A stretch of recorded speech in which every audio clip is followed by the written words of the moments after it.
El 1 de abril de 1939, se daba fin a la última contienda española entre hermanos sobre el campo de batalla.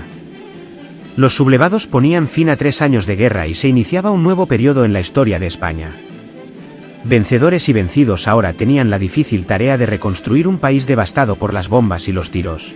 Esta sería la fecha que podríamos fijar como importante para el nacimiento de ENASA, en el sentido de que el fin del conflicto bélico desencadenó en una serie de circunstancias que hicieron necesaria su existencia, aunque por el camino se perdiese otro de los grandes logros de la automoción española, hispano-suiza, de la cual hablaremos en otro capítulo de esta serie, ya que ambas empresas están íntimamente relacionadas, y no existiría la una sin los cimientos e infraestructuras de la otra.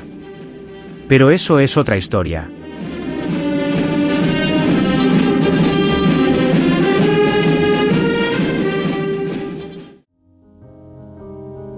España estaba devastada. Muchas ciudades estaban arrasadas. Las infraestructuras principales estaban parcial o totalmente destruidas, y la misión principal de nuestros abuelos y bisabuelos era construir de nuevo un país donde poder vivir. Será el esfuerzo de esta generación quien hará posible que hospitales, carreteras, puentes, puertos, presas y demás volviesen a estar operativas para dar servicio al desarrollo de un país, que inicialmente pasaría por un periodo de escasez y racionamiento. Nacerá así una España cuya base principal era la autarquía, donde todo debía salir del esfuerzo interno y depender lo mínimo de las importaciones y favores exteriores. Esta situación no fue además elegida por capricho, sino que vino forzada porque en Europa se estaba lidiando otro de los peores conflictos del siglo XX, la Segunda Guerra Mundial, donde España, declarada como no beligerante, se mantuvo aparentemente imparcial debido a que acababa de salir de su propia guerra. El fin de la Segunda Guerra Mundial tuvo también consecuencias poco favorables para España. Durante un largo periodo de tiempo, estuvo aislada al exterior en muchos aspectos debido a diferencias políticas e ideológicas, aunque el paso de los años terminó por ir abriendo las relaciones políticas y económicas con el resto.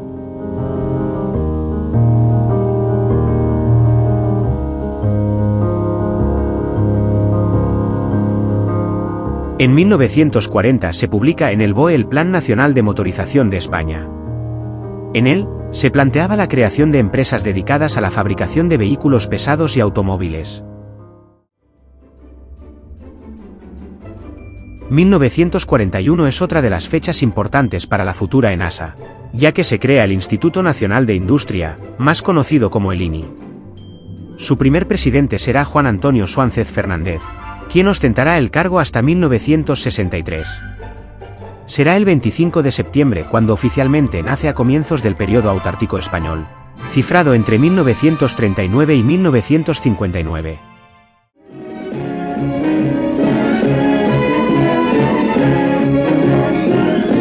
El Instituto Nacional de Industria cumple ahora 25 años al servicio de España. Desde el corazón del madrileño barrio de Salamanca, un equipo de hombres ilusionados ha venido rigiendo desde aquella fecha la que puede ser definida como la más grandiosa aventura de la España moderna en la marcha hacia la nueva frontera del desarrollo y el bienestar. La misión del INI será la de promover la creación de empresas que ayuden al desarrollo económico español, evitando así la dependencia del exterior. El Estado consideraba que la única manera de que se creasen empresas sólidas y prósperas era cuando el Estado intervenía de alguna manera en su gestión, ya que de lo contrario todo proyecto tendría más posibilidades de no prosperar. Esta teoría quedaría en entredicho cuando la todopoderosa Barreiros, con capital privado, competiría en igualdad de condiciones en el mercado contra nuestra protagonista, a pesar de todas las zancadillas que recibió por el camino.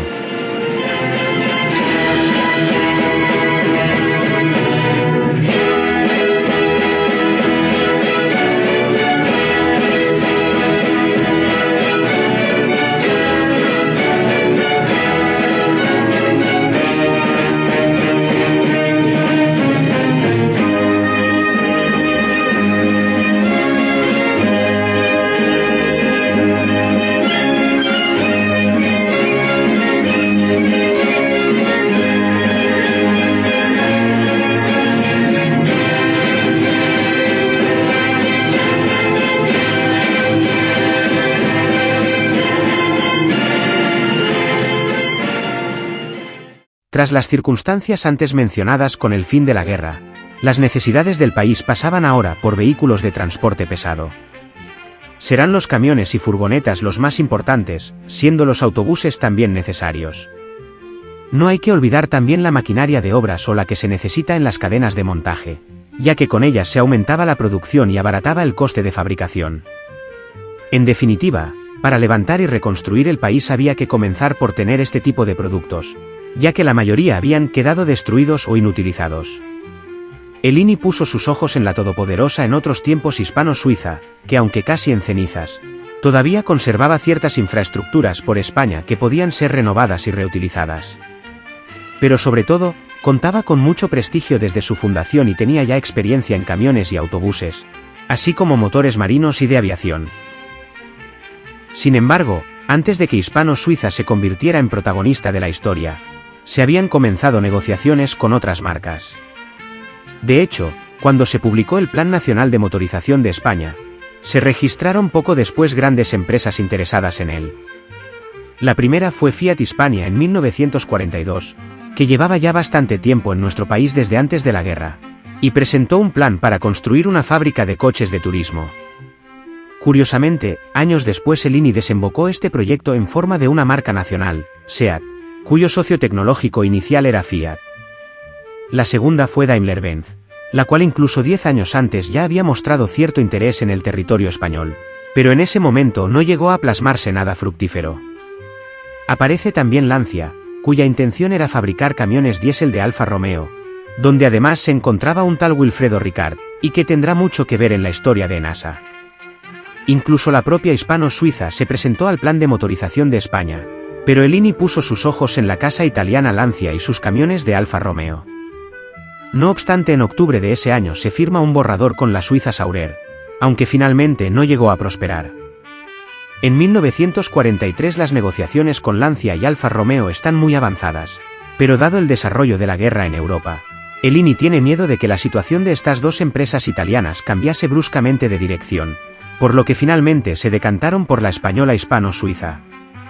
Pero a diferencia de las dos anteriores, la marca española era de capital totalmente privado, por lo que se tuvo miedo de que en algún momento, y dado el periodo de escasez imperante, la empresa no pudiese tener capacidad para contar con materias primas suficientes, por lo que el INI decidió intervenir en la gestión.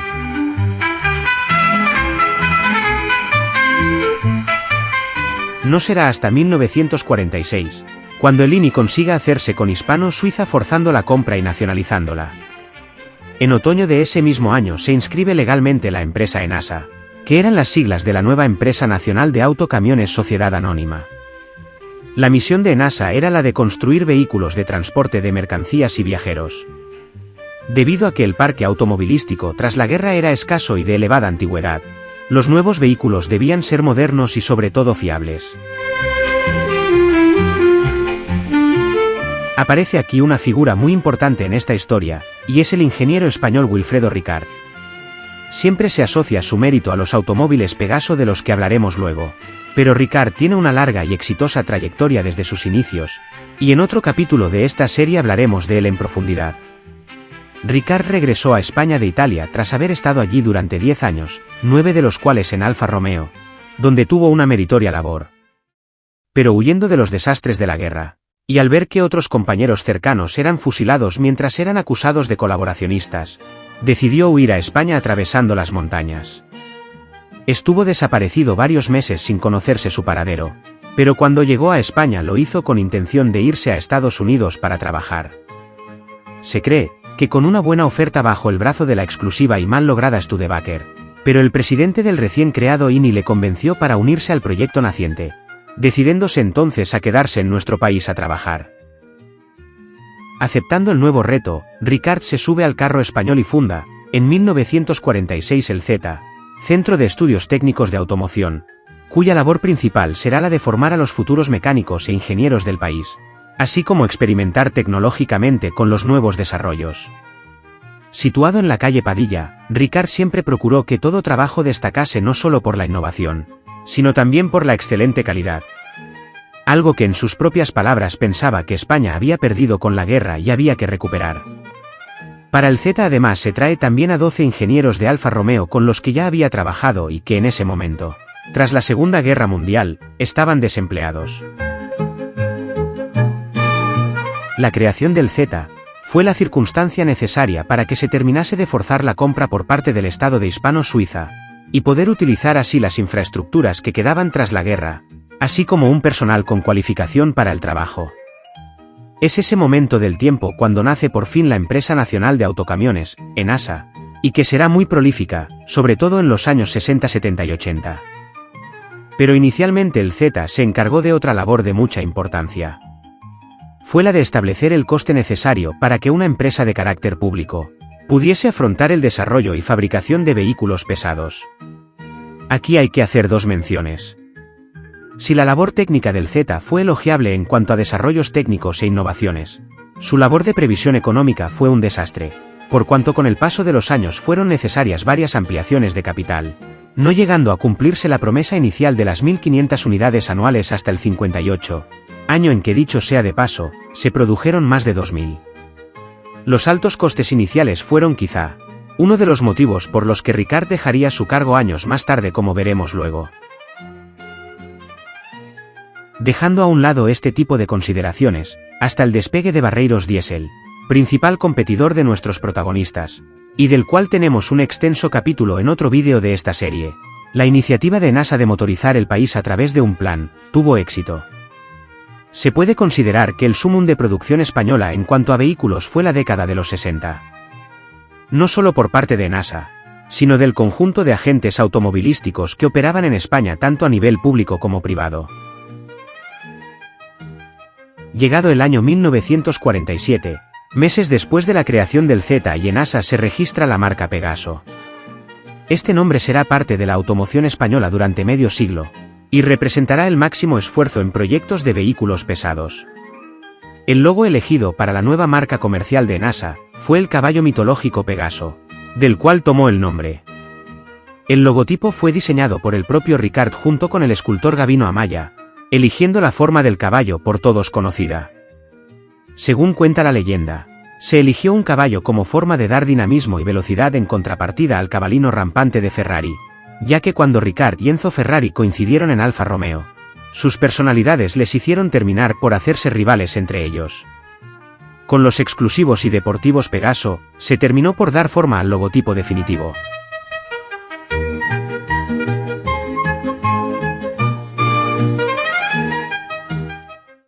Aunque se había puesto un plazo de 2 años para tener listo el primer camión con motor diésel, la adquisición de Hispano-Suiza hizo que primeramente tuviera que producir lo que tenía disponible en aquellos momentos, y no era otro que un modelo de gasolina.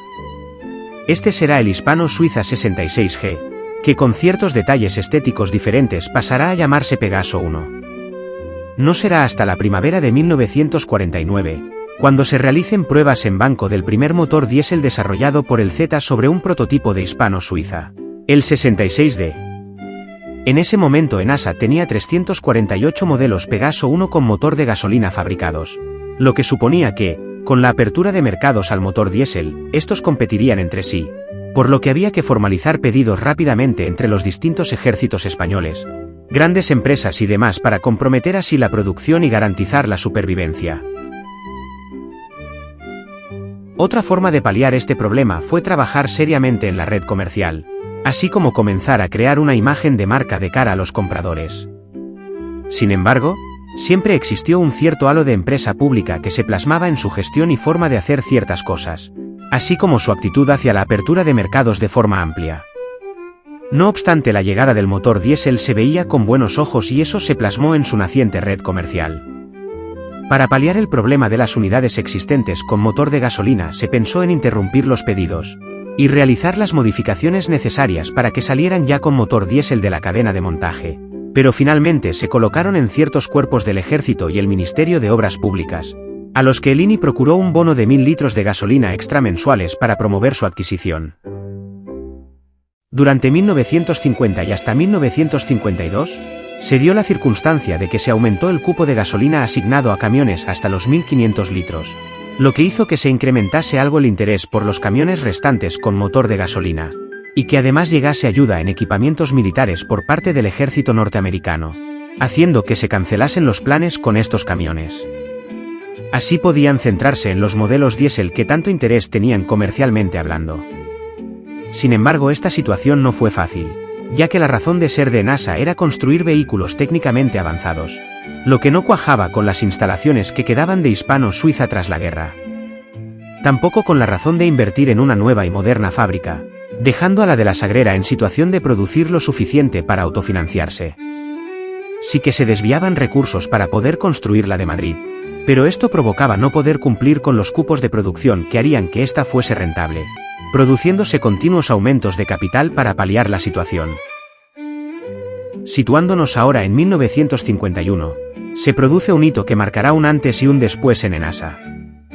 Se presenta en el Salón de París el Deportivo Z102, que representa la máxima expresión en cuanto a rendimiento y refinamiento técnico de la época. Los automóviles Pegaso simbolizaban el contrapunto de los camiones, siendo unos destinados al transporte pesado mientras que los otros a la velocidad y el rendimiento. Nacidos bajo la tutela de Ricard, fueron no solo un ejercicio de imagen a nivel mundial, sino una manera de formar personal altamente cualificado.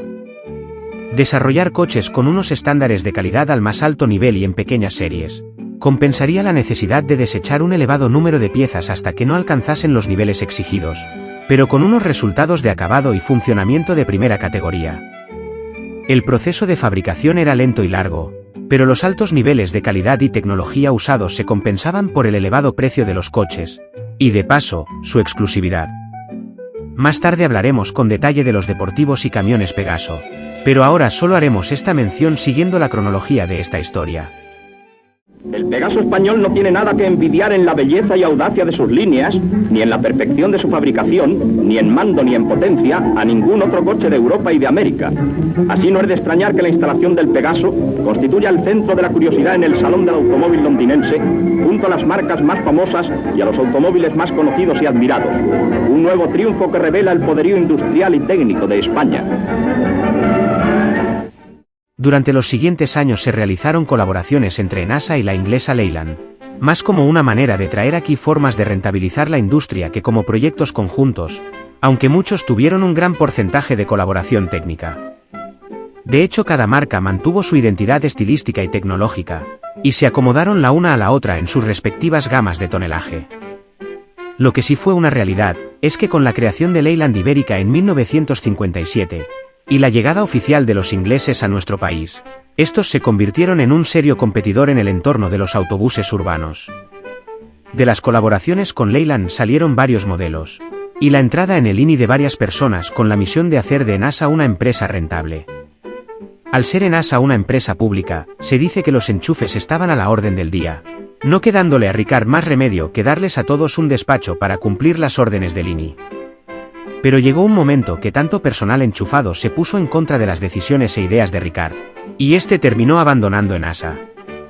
Comenzó entonces una caza de brujas contra todo lo que tuviera que ver con los deportivos Pegaso, ya fueran motores, suspensiones o frenos, o cualquier tipo de plano que encontraran. Ricard se convirtió en persona de intercambio, y terminó trabajando para los ingleses en la Lockheed de presidente hasta su jubilación en el 67. Este es uno de los episodios más extraños y deplorables de la vida de ENASA, y por consiguiente de Pegaso. Esto provocó la desvinculación total entre el Z y ENASA, por considerarse como una oportunidad perdida. Se crea entonces una oficina técnica en Barcelona con personal del antiguo Z de Madrid, mientras que la oficina original de la calle Pradillo se dedicaría a otras actividades ajenas a los vehículos industriales. Ahora retrocedamos 2 años, en concreto a 1955. La fábrica de Madrid ultima su primera fase de construcción, pero ya está operativa para poder producir camiones. Situada a la salida de Madrid por la A1, la antiguamente carretera de Barcelona, y a la altura del anteriormente llamado Aeropuerto de Barajas, albergará una moderna fábrica que dará paso también en las inmediaciones a un nuevo barrio construido ex profeso. Conocido como Ciudad Pegaso, se inauguró en 1956 en el distrito de San Blas Canillejas y al final de la calle Alcalá. Construido para los trabajadores de la fábrica de Pegaso, las viviendas variaban en forma y tamaño según el cargo y categoría de los empleados, contando con todo tipo de servicios para dar comodidad y autosuficiencia a la colonia. El primer camión producido allí fue el modelo Z207, que fue fabricado entre el 55 y el 59. Conocido popularmente como Pegaso Barajas por ser allí donde se fabricaba, resultó en un camión muy avanzado para su época con soluciones que irán llegando con el tiempo. Muy caro de construir, y por tanto de rentabilizar, hablaremos posteriormente en detalle de él. De los acuerdos de colaboración con Leyland, nació un vehículo muy importante y que con el tiempo fue sustituyendo en el día a día al Barajas. El Pegaso Comet. Creado en 1957 ya bajo la tutela de Claudio Boada, supuso una revolución por cuanto se pasó de una elevada complejidad técnica y capacidad de carga insuficiente, a un camión más conservador técnicamente hablando, más barato de producir, y con una mayor fiabilidad y facilidad de reparación. El Comet será un camión muy visto en nuestras carreteras, pero encontrará una dura competencia en los barreiros. La otra parte del acuerdo con la británica Leyland, y que fue la responsable de la replanificación de la gama futura, consistió en adquirir un 8% de las acciones de Enasa. A cambio, se obtendría licencia para producir los motores pequeños de 4 y 6 cilindros ingleses, pero estos no podrían vender en España la gama de hasta 10 toneladas para dejar ese mercado libre al Comet. La colaboración también supuso la creación de dos prototipos con doble eje direccional, los Z211 y Z212. Estos prototipos traerán posteriormente una gama de camiones de hasta 4 ejes. Sin embargo, recordemos que un tiempo antes había aparecido la figura de Leyland Hispania, y los acuerdos entre Enasa y Leyland perjudicaron en cierta medida a la distribuidora, pues ésta no podría vender algunos modelos. Pero Leyland Hispania tendría la obligación de mantener stock de repuestos, talleres y servicios para los camiones ya vendidos. La salida al mercado del Comet y los acuerdos con Leyland no impidieron que sufriese de cierta dificultad para asentarse en el mercado, tal y como lo reflejaba la recientemente creada COPSA, acrónimo de Comercial Pegaso Sociedad Limitada. La razón era que el Comet iba dirigido a un determinado tipo de transportista en la parte alta de capacidades, dejando los camiones más ligeros desatendidos. Debido a ello, la producción de Enasa comenzó a descender, y para evitarlo se decidió sacar de la manga el Pegaso 1100. Este modelo era un 4 cilindros derivado del motor del Comet, tenía bastantes similitudes estéticas con él, y su capacidad de carga era de 5,5 toneladas. De esta manera se llegaba a un segmento de mercado más amplio para el transporte de corta distancia o urbano. De todas formas, el nuevo Pegaso sufrió lo suyo, puesto que el transportista usuario de este tipo de camiones estaba encantado con los Ebro y sobre todo Barreiros, quienes llevaban ya un tiempo fabricando vehículos de esta gama. Durante la vida de Enasa, se toma como acuerdo de mayor relevancia a Leyland, que también tuvo mucho que ver con la creación de COPSA a nivel comercial. Pero Enasa firmó numerosos acuerdos con otras empresas, tanto nacionales como extranjeras, siendo el periodo de mayor importancia desde 1957 hasta 1975. Como ejemplo, con Robert Bosch acuerdan fabricar equipos de inyección. Con Electrodiesel vender bombas de inyección. Con Horsa estructuras y chasis para autobuses y autocares. Con Alice Chalmers maquinaria de obra y tractores. Con la española Saca motores para tractores.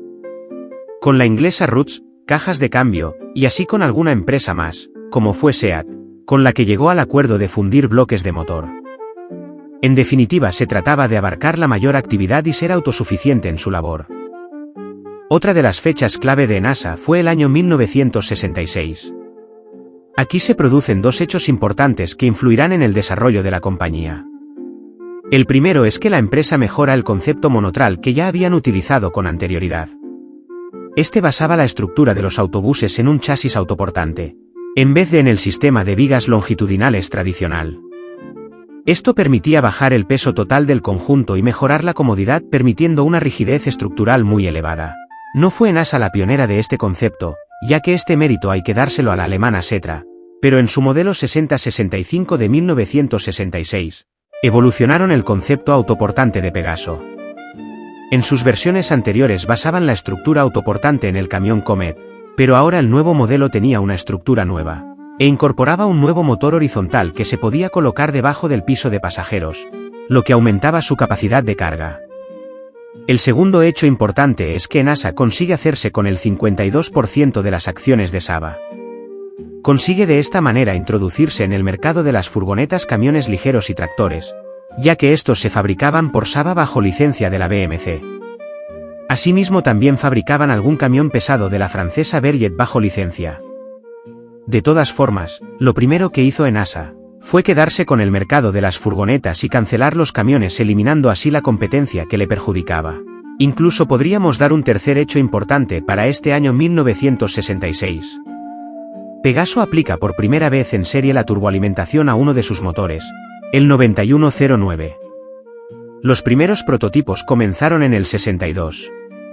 Pero hasta 4 años después no se tenía nada fiable listo. Los primeros motores montaban el bloque de aleación, pero posteriormente pasaron a llevar un bloque de fundición gris para aumentar la fiabilidad.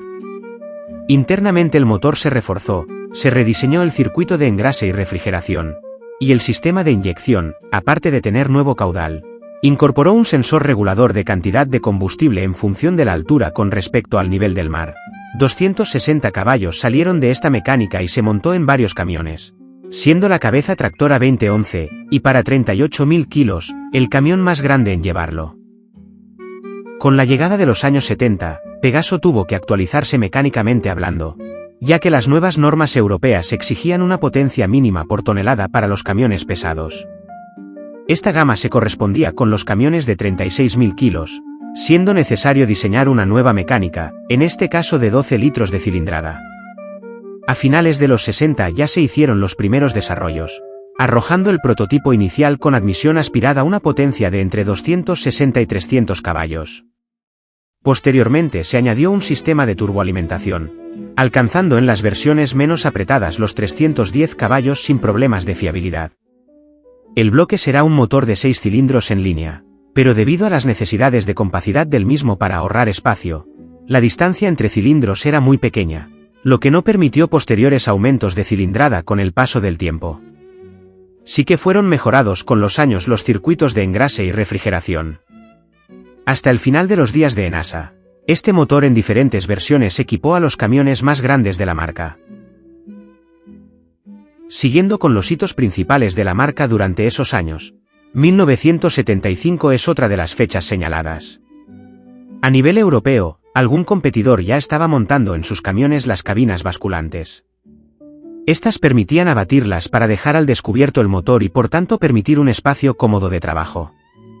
En 1974 Pegaso inició sus pruebas en colaboración con la holandesa Haro BEV. La idea era estar a la altura de la competencia y no quedarse descolgada en los aspectos técnicos. El primer modelo que recibió la cabina basculante fue el tipo 1080 en 1975, los apodados como cabeza cuadrada que comenzaron su andadura en 1972, con una cabina convencional donde el radiador se abatía para dejar paso al motor. Las nuevas cabinas basculaban unos 70 grados, lo que garantizaba un buen acceso mecánico a todos los elementos en las operaciones de reparación y mantenimiento. Desde ese año, los nuevos modelos que se fueron incorporando al catálogo venían ya con la cabina basculante. Al siguiente año, en 1976, estaban ya listas las nuevas instalaciones de Pegaso en Barcelona. La presión vecinal, que terminó por rodear la Sagrera con las casas de nueva construcción, forzó a que la administración obligase a Enasa a mudarse a unas nuevas instalaciones cerca del puerto, y convertir la antigua zona en un parque. Las nuevas naves se encargaban de las tareas más pesadas, como los ensayos de motores, las mediciones de ruidos y humos, bancos de rodillos y pruebas de fiabilidad. Y durante los 2 años siguientes se terminaron de montar y poner en marcha las zonas de oficinas, diseño y administración. El cambio a unas nuevas instalaciones obligó a la empresa a reajustar su plantilla, encontrando en las jubilaciones anticipadas un plan de escape ante una difícil situación. Será 1979 cuando empiece el derribo de las antiguas instalaciones de Enasa en la Sagrera. Con bastante lucha, se consiguió que el edificio de entrada a la antigua fábrica de Hispanos Suiza y Enasa se mantuviese en pie para ser usado como centro social y cultural. Incluso hubo un proyecto de museo de la automoción española, pero este nunca llegó a prosperar. Actualmente sobre los terrenos se sitúa el Parque Pegaso abierto en 1986. Entrados ya los años 80, en plena democracia y con vistas a ingresar 2 años después en el mercado común, se produce una situación que afectará negativamente a Enasa y que pondrá una de las primeras piedras para su final. Será en otoño de 1980, cuando se anuncie para 1981, la formalización de un acuerdo entre Enasa, ELINI e International Harveste. Enasa, por aquel entonces, venía arrastrando todavía unas cifras económicas no muy buenas debido a la crisis del petróleo del 73, cifras que afectaban al mercado español y europeo. Por otro lado, y para quien no le suene de nada, International Harveste fue un fabricante estadounidense de maquinaria agrícola, camiones y equipos de construcción. Inició su actividad en 1902 y se disolvió en 1985, franja temporal en la que se produjo esta situación. Las dos figuras protagonistas de esta historia son Macarle, presidente de International Harveste, y José Manuel de la Rica, presidente de ELINI, entidad propietaria del 91% de las acciones de Enasa. El acuerdo consistía en la producción en España de los motores de la Casa Americana, motores que posteriormente se destinarían a la exportación. El motor principal para producir de entre todos los americanos sería el DT466, cuya demanda superaba ampliamente a la oferta, llegando a veces al plazo del año de entrega, lo que ayudaría a reducir esta situación. Para desarrollar esta actividad se crearía la Sociedad Enasa Internacional de Motores, comprándose unas instalaciones en Torrejón de Ardoz y adaptándolas, todo con un coste de unos 14.000 millones de las antiguas pesetas, y que salieron del bolsillo de Enasa. A cambio, los americanos obtendrían un 35% de acciones de Enasa, una participación del 65% de la sociedad creada, y los españoles un 35% del restante. Se prometía una capacidad de fabricación de motores entre las 80 y 100.000 unidades año. Los americanos se comprometían a mejorar el famoso motor de 12 litros español de cara a su supervivencia futura, así como su adaptación a las exigencias de mercado y normativas venideras. Además, la nueva sociedad abastecería de motores a la británica Seddon Atkinson, propiedad en esos momentos de International Harveste. Al menos los americanos aportarían $100 millones a la nueva sociedad, a cambio, eso sí, de poner gente de su propiedad en la administración de Enasa. International Harveste buscaba en esa asociación poder expandir sus productos a Europa fácilmente, mientras que Enasa mejorar sus resultados tras la crisis del petróleo. Lo que también era sabido, es que tanto International Harveste como Seddon Atkinson estaban atravesando una crisis enorme, casi al borde de la ruina. Las cuentas de ambas empresas eran de dominio público, pero ELINI no debió de consultarlas, ya que cuando los americanos decidieron retirarse y volver a su país ante la imposibilidad de seguir adelante, les dejaron de regalo la empresa inglesa de la que eran dueños, teniendo que desembolsar Pegaso 300 millones de pesetas. Dinero necesario para poder desbloquear las cuentas embargadas de los ingleses y comenzar de nuevo a trabajar. Al final de todo esto, que podemos fechar a inicios de 1982, los americanos refugiados en su país reestructuraron la empresa y vendieron su división de vehículos agrícolas, mientras que los españoles, lo único que hicieron fue soltar dinero en una empresa que no les dio ningún resultado. Sin embargo, a ojos de la sociedad del momento se vendió alegremente la idea de que habíamos salido ganando al poseer una marca inglesa, que en realidad estaba quebrada. De ahora en adelante se iniciará una década trágica para Enasa, pero antes hablemos de algunos aspectos técnicos de sus camiones y motores que, a pesar de los malos resultados económicos, hay que mencionar. Con la faena americana recién pasada, y no haciéndose mención alguna como si no hubiese pasado nada, se pone en marcha un plan de mejora de rendimiento y fiabilidad del motor de 12 litros. Los 310 caballos serán ahora más fiables con las mejoras de engrase y refrigeración, y tendrán una curva de par más plana. A partir de la gama de 6,5 litros desde los 135 hasta los 170 caballos, serán mejorados, lo mismo que el motor de 10 litros con 225 caballos. En ese mismo año, coincidiendo con el Mundial de Fútbol que se celebraba en España, sale al mercado el autobús 6100S, que incorporaba suspensión neumática en ambos ejes y se utilizó para desplazar a todos los jugadores. De nuevo, 2 años después el motor de 12 litros vuelve a recibir mejoras al incorporar un intercooler, que aparte de elevar la potencia hasta los 340 caballos, mejoraba de nuevo la fiabilidad por la bajada de temperatura en la cámara de combustión. La gama Tecno en ese año incorporó nuevos elementos de confort en su cabina así como algún cambio estético menor, para terminar y enfocados al nuevo Pegaso Troner, presentado en 1987 y comercializado en 1988, se mejoró el motor de 12 litros, alcanzando ahora los 360 caballos a 2200 revoluciones. Asimismo, los autobuses se vieron beneficiados de todas las mejoras que fueron llegando a los camiones, siempre de cara a mantenerse competitivos. Iniciamos el capítulo final de esta historia. Tal y como hemos visto, los años 80 no fueron fáciles para Enasa, que se vio afectada por la crisis de los años 70. Y eso a pesar de que firmó acuerdos con empresas como Volkswagen, con quien se alió para renovar todo el parque de furgonetas Saba, empresa de la que eran dueños.